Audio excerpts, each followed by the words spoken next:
आज हम पढ़ेंगे पहला पत्रस चौथा अध्याय और उसकी 12वीं आयत से 14वीं आयत तक। यहाँ पर लिखा है, हे प्रियो, जो दुख रूपी अग्नि तुम्हारे परखने के लिए तुम में भड़की है, इससे यह समझकर अचंभा ना करो कि कोई अनोखी बात तुम पर बीत रही है, पर जैसे जैसे मसीह के दुखों में सहभागी होते हो, आनंद करो, जिससे उसकी महिमा के प्रकट होते समय भी तुम आनंदित और मगन हो। मैं एक चीज सोच रही थी कि अभी परमेश्वर का आत्मा डाल रहा था कि पतरस वो था, जब मसीह पर दुख आया तो वो उसको छोड़ करके क्या हो गया, भाग गया। उसने कहा कि मैं जानता ही नहीं हूँ। उसने इनकार किया 3 बार प्रभु यीशु मसीह का। लेकिन वो ही जब वो आत्मा से परिपूर्ण हो गया, रूह उसके अंदर काम करने लगा, तो वही है जो बार बार पतरस की पत्री में मैंने कई बार पढ़ा कि वो बार बार कहता है कि जब तुम मसीह के दुखों में सहभागी होते हो तो इसको आनंद की बात समझो, और यदि तुम पर दुख आते हैं तो दुखों के कारण भलाई करना ना छोड़ो।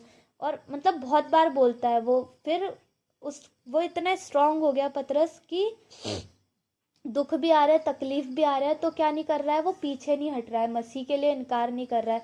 और जो उसके साथ वाले हैं, और आज परमेश्वर के वचन के द्वारा हम लोगों को भी पतरस के द्वारा परमेश्वर क्या कर रहा है, ये सिखा रहा है कि अगर दुख भी आ रहे हैं तो क्या नहीं करो, पीछे मत हटो। और मेन चीज़ लेकिन वही है कि हमारे अंदर रूह का होना बहुत ज़रूरी है। और अगर रूह है तो लिखा है कि जो दुख रूपी अग्नि तुम्हारे परखने के लिए तुम में भड़की है, इससे यह समझकर अचंभा ना करो कि कोई अनोखी बात तुम पर बीत रही है। क्योंकि हम देखते हैं कि वचन में जितने भी लोग खुदा के हम देखते हैं, उन सबको क्या करना पड़ा, दुखों से होकर के गुजरना पड़ा। चाहे फिर हम किसी को भी ले ले, यूसुफ को ले ले, दाऊद को ले ले, दानियल को, शद्रक मेशक अबेदनगो को, पतरस को, पौलुस को, जितने भी हम लोगों को देखें, वो सब, उन सब ने क्या किया, दुखों का सामना किया। मुझे एग्जैक्ट वर्ष याद नहीं है, लेकिन एक जगह पे हम लोग पत्रियों में जब पढ़ रहे थे तब हमने ये पढ़ा था कि परमेश्वर दुख दे करके ये परखता है कि उसको सही मायने में हम मानते भी हैं या नहीं मानते हैं।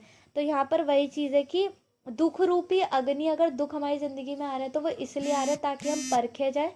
और अगर हम लिखा है कि जैसे मसीह के दुखों में सहभागी होते हो, आनंद करो, जिससे उसकी महिमा के प्रकट होते समय भी आनंदित और मगन हो। कि यदि हम दुखों में स्थिर रहते हैं, हम प्रभु यीशु मसीह को थामे रहते हैं, तो प्रभु यीशु मसीह जब अपनी महिमा में होगा और हम प्रभु के पास होंगे, तो वो भी हमें उस समय त्यागेगा नहीं, वो भी हमें थाम लेगा, वो भी हमें बोलेगा कि हाँ हम उसके बच्चे हैं, हमारा इनकार नहीं करेगा। लिखा है ना वचन में कि जो सबके सामने मुझे मान लेंगे, उनको मैं भी अपने पिता और उसके दूतों के सामने मान लूंगा, और जो इनकार करेगा उनका, वो भी इनकार करेगा। तो अगर हम दुखों में परमेश्वर के साथ साथ चलते हैं तो हम उसकी महिमा में भी आनंदित और मगन होने पाएंगे।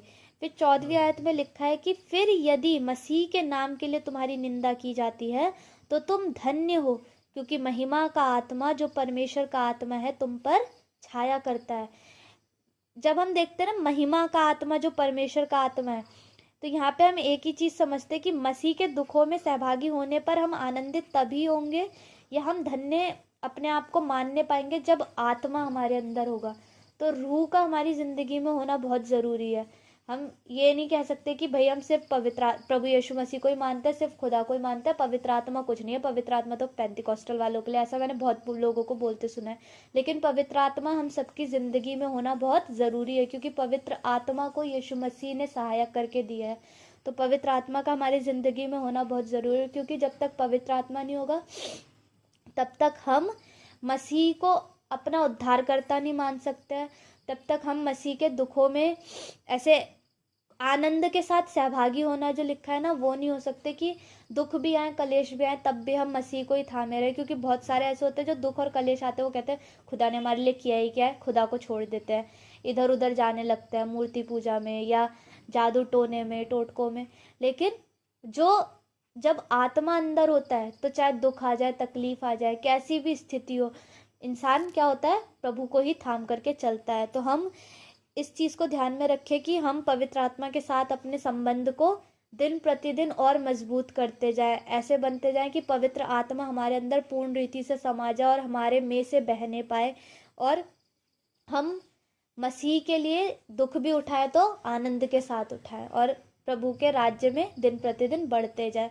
दुखों में उसके सहभागी रहे, ताकि जब वो अपनी महिमा में आए तो वो हमें अपने साथ सहभागी बना करके रखे। तो प्रभु हम सभी को आशीष दे और इस सांचे में ढाले कि हम ऐसे ही बनते जाएं। प्रभु यीशु मसीह के नाम में आमीन।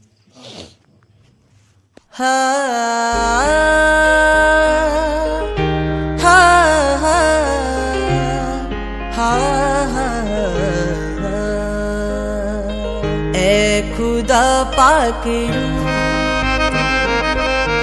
आज जुम्बश तू कर, छू ले हर जिंदगी खाली दामन भी